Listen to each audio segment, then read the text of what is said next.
Буквално стоя в колата сама. Няма никой с мен, сама и ям. Часът е 10:30, на училище съм днес и реших да снимам влог. След училище ще ходим да пазаруваме, ще ви взема заедно с мен. Но да, сега ще се наям и се връщам обратно в училище.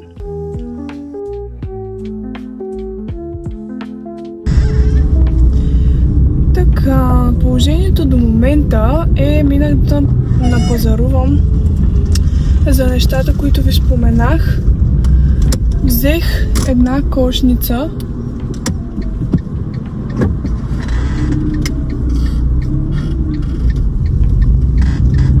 Чакайте малко да излезна от тук, че не мога да се съсредоточа да говоря. Положението е, минах да напазарувам за нещата, за които ви споменах по-рано. Взех кошница, целофан, панделка и едни цветчета, които искам да добавя в самата кошница.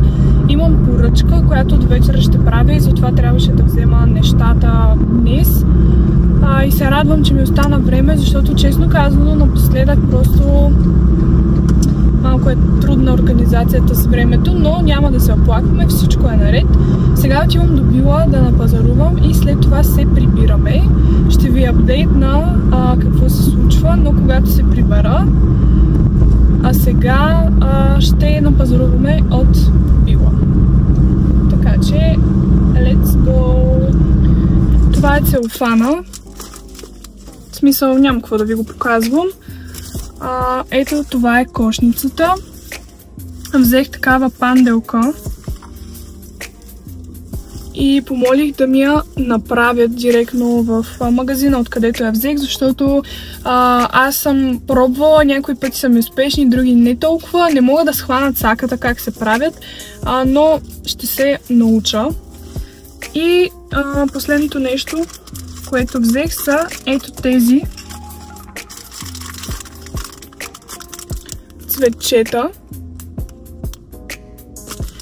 които ще ги добавя към букета, понеже в самата кошница ще има букет, освен останалите неща, които ще добавя. И просто исках нещо, което да допълва самия букет и затова ги взех. Сега от Била трябва да купя бомбони и още някакви неща, затова отивам, понеже после трябва да се прибирам и ви взимам с мен, така че let's go! Светлината не е много хубава, където и да застана. Ще се опитам тук някъде по-близо до прозореца. В момента се намирам на етажа. Сега ще ви покажа докъде сме стигнали с ремонта. Нещо друго ново, което се случи, е, че продадохме нашата къща и си взехме етаж отново в Момчиловци, просто на друго място. И сега го ремонтираме и сега ще ви покажа докъде стигнахме с ремонта. Ако намеря видео от първоначално как изглеждаше, ще ви ги оставя, за да видите каква огромна разлика има. Те първо предстои да идват мебели, да се реди ламинат, банята все още не е готова, но всичко по реда си. Моят приятел прави банята и сега дойдохме да лепим малко плочки и след това ще се прибираме. Но сега ще ви покажа как изглеждат до тук нещата. Ето това тук ще бъде хола. Стените вече имат замазка, не знам дали се вижда. Пода в момента изглежда така, но ще има ламинат. Това тук ще бъде кухнята. Тя е сравнително по-малка, но на нас като цяло не ни трябва нищо. Тук е коридора, все още има неща за правене. Това ще бъде моята стая, а това ще бъде стаята на мама. Там имаме отново едно коридорче. Тук ще бъде пералнята с шкаф. И там е банята, която след малко ще ви покажа. Кажи нещо, мило. Дразниш ме. С което дразня? Присъствието си. Не са махнали. Гледайте сега, гледайте как се лепят плочки.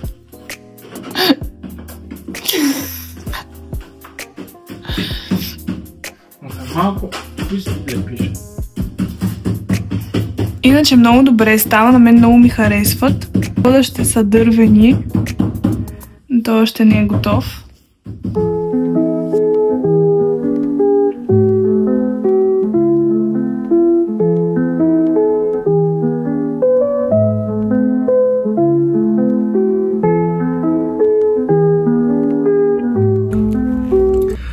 Добро утро, хора! Днес е следващия ден, чашка кафе и отново на училище.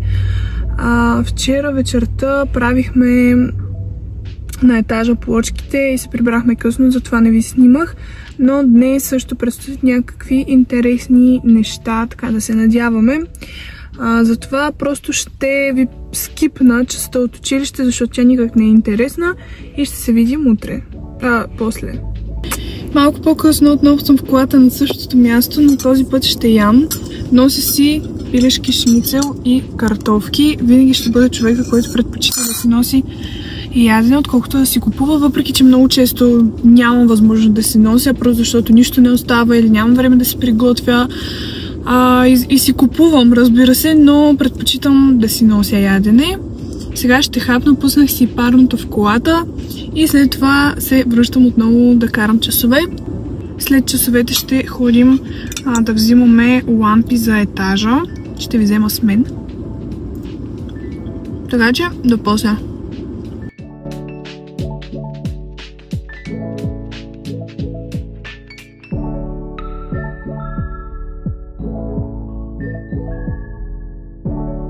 Миналия ден бях правила торта и не можах. Всъщност аз се опитах, но съвсем малко. Сега вече е стегнала много хубаво, защото седи от 2 дни. Но нещо, което научих от мама е, че тортата колкото повече седи, толкова повече по-вкусна става. Защото самите бишкоти в моя случай, защото я правих с бишкоти, стягат повече.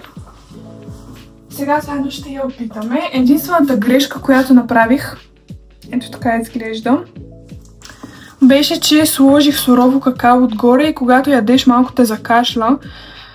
Но въпреки това, да, ми харесва супер. Бишкотите ги потопих в мляко и кафе. По принцип може да се сложи и бейлис, но аз в случая нямах. И затова сложих само мляко и кафе. Крема го направих с една заквасена сметана и 2 пакетчета крема сирене.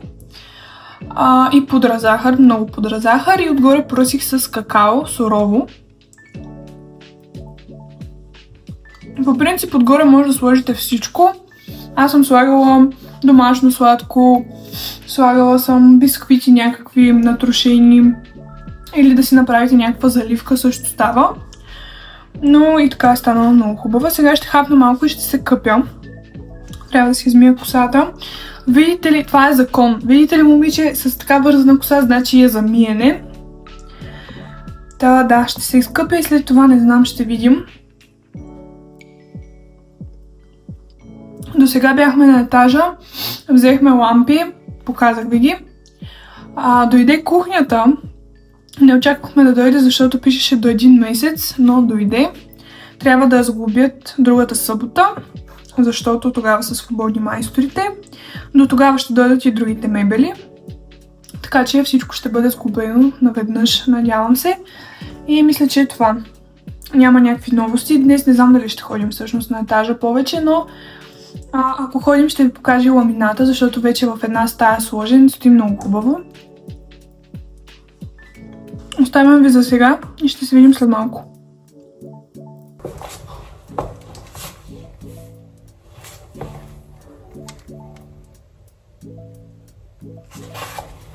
Мирише уникално. Маля и то нищо не се вижда.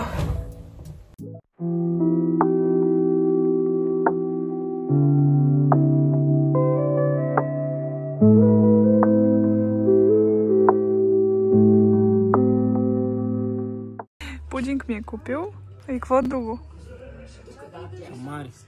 Дайде! Така. Той ще кара, аз ще карам БМВ-то. Цък.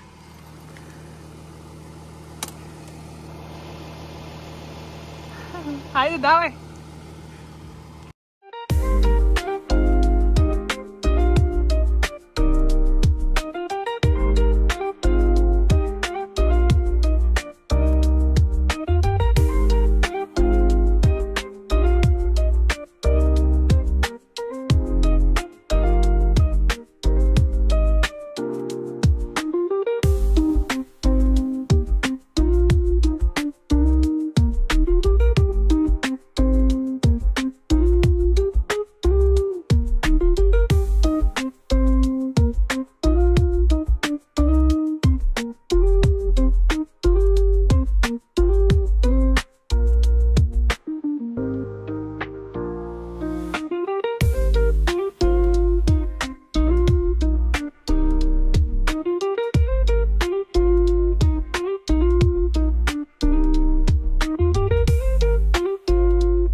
Днес е нов ден, косата ми е малко потресаваща, но просто не ми се занимаваше изобщо да я оправям. Трябва да слезем до Смолян да вземем някои неща за етажа и се очертава да сме там цял ден. Трябва да си купя мицеларна вода, защото ми свърши. И така, правих подаръци сутринта, после ще ви ги покажа и общо взето това са новостите. Малко да се намести седалката. Тада, сега отиваме до Смолян и ще ви държа в течение какво се случва, така че let's go! Малко да ви апдейтна. Днес бабата на моят приятел има рожден ден и след малко ще дойде тук до етажа да види докъде сме стигнали. Взели сме и подарък. Как му минах да го опаковат. Не да го опаковат, ами да го сложат в чанчичка.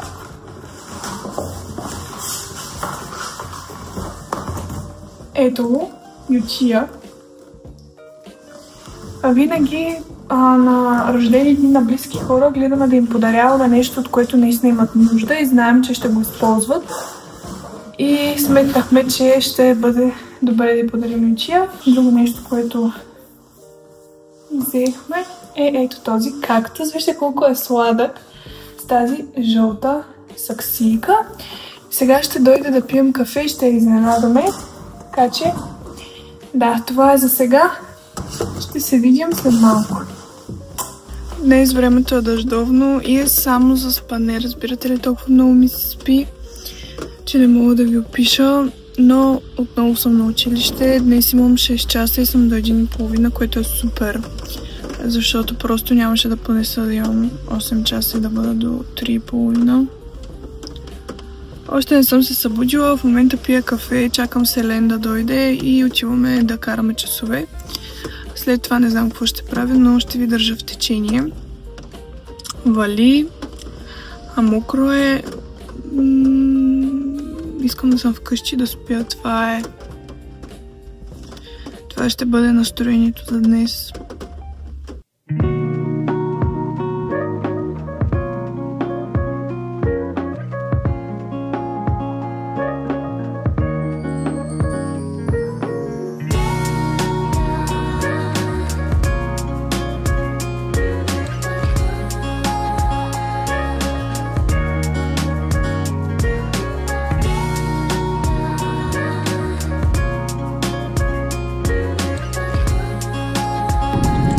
Цял ден валя, в момента има невероятен залез.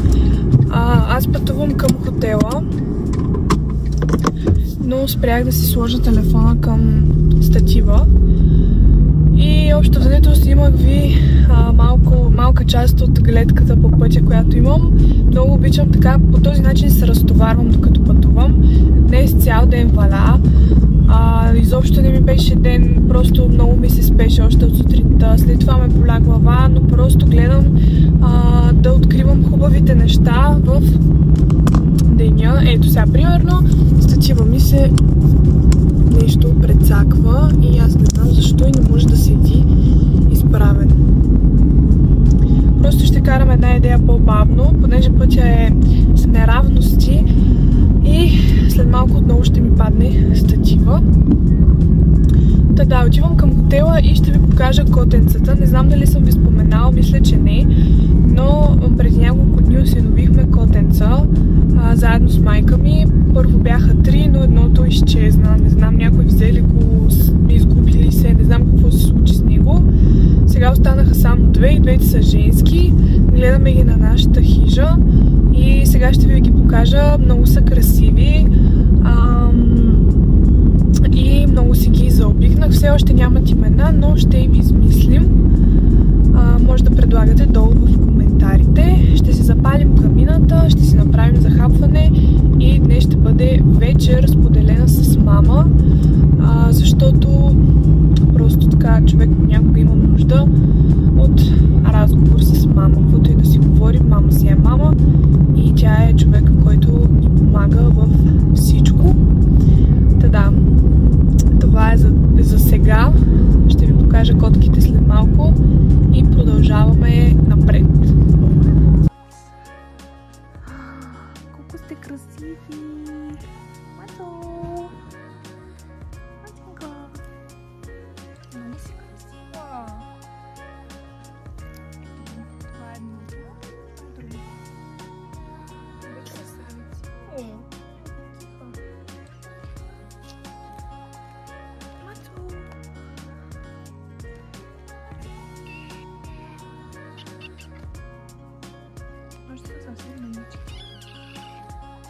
Ето го другия хубосник. Бари.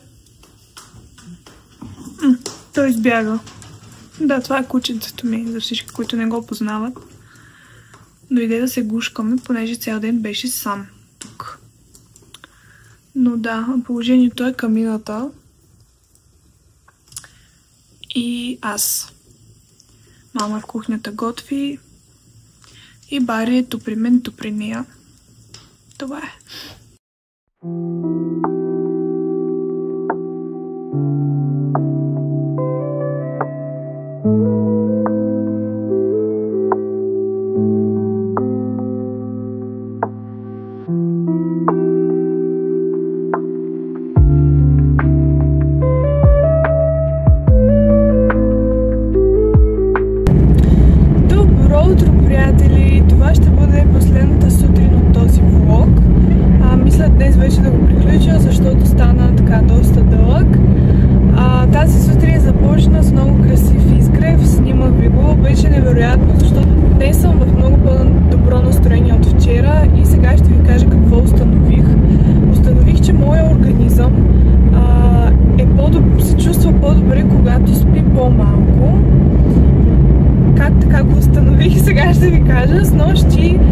Приключи вечерта ми с сериал. Гледах сериал горе-долу до към 10 часа, след това не можех да заспя.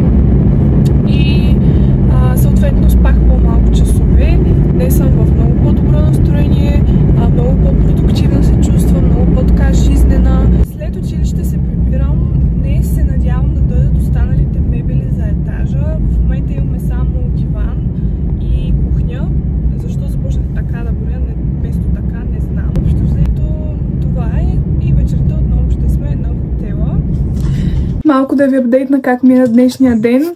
Днес беше доста интересен ден. Доста така различни чувства и емоции преживях. Сега ще ви разкажа набързо. Нямах възможността да снимам, но просто обстоятелствата бяха такива. Първо бях на училище, там всичко мина добре, нормално, както всеки ден. Но след училище ходихме в кардиологията, в болницата. Там ни показваха различните апарати как работят. Запознаваха ни с някои нови термини. Общо взето ни разведоха така по самата кардиология, самото отделение. Обясниха ни много интересни неща, беше много така интересно. Но за пореден път се убеждавам, че това не е за мен със сигурност. Тази професия аз не искам да я практикувам. И просто всеки човек си има някакво призвание. Важно е ти да знаеш кое не е твоето и кое не искаш да правиш. Малко въведение за всички, които не знаят. Аз съм 12 клас в профилирана природо-математическа гимназия с изучаване на биология и химия. Такава ми е паралелката. Дълго време аз исках да уча медицина, да кандидатствам след като завърша училище. Последствие на годините обаче, когато пораснах, така се поотказах. Първо, защото аз съм с много слаба психика, със сигурност няма да издържа психически да работя в болница. И второ, смятам, че просто това не е моето, не го усетих и се отказах на време, където се казва, защото едно е да се откажеш преди да си влезнал в университет, друго е когато влезнеш, положиш още повече усилия и тогава да разбереш, че не е твоето. Така че съм благодарна, защо съм хванала гребена, не знам, но съм благодарна, че просто така на време си осъзнах, че това не е за мен. Още като влезнахме в самата болница, на мен ми се сви сърцето, просто така да гледаш хора как се борят за живота си, как са там, как близките им са до тях, е много тъжно. Като човек, който го е минал това нещо, знам, че изобщо не е приятно, знам болката, която изпитват тези хора и със сигурност не искам да работя това нещо, както вече го споменах доста пъти. Но като цяло самото посещение и всичко останало беше много интересно. И да, това е нещото, което се случи. Друго, мисля, че няма. Прибрах се, минах през етажа, там добре вървят нещата, вече започнахме да сглабяме мебели и така напредваме. значително. Скоро вече се надявам всичко да бъде готово. Сега сме на хотела. Навън е доста студено. Даже на Пампорово има сняг. Тук все още при нас няма. Сега ще се преоблека, ще хапваме и това ще бъде за днес и като цяло за този влог. Благодаря ви, че бяхте част от него и ще се видим съвсем скоро. Чао, чао!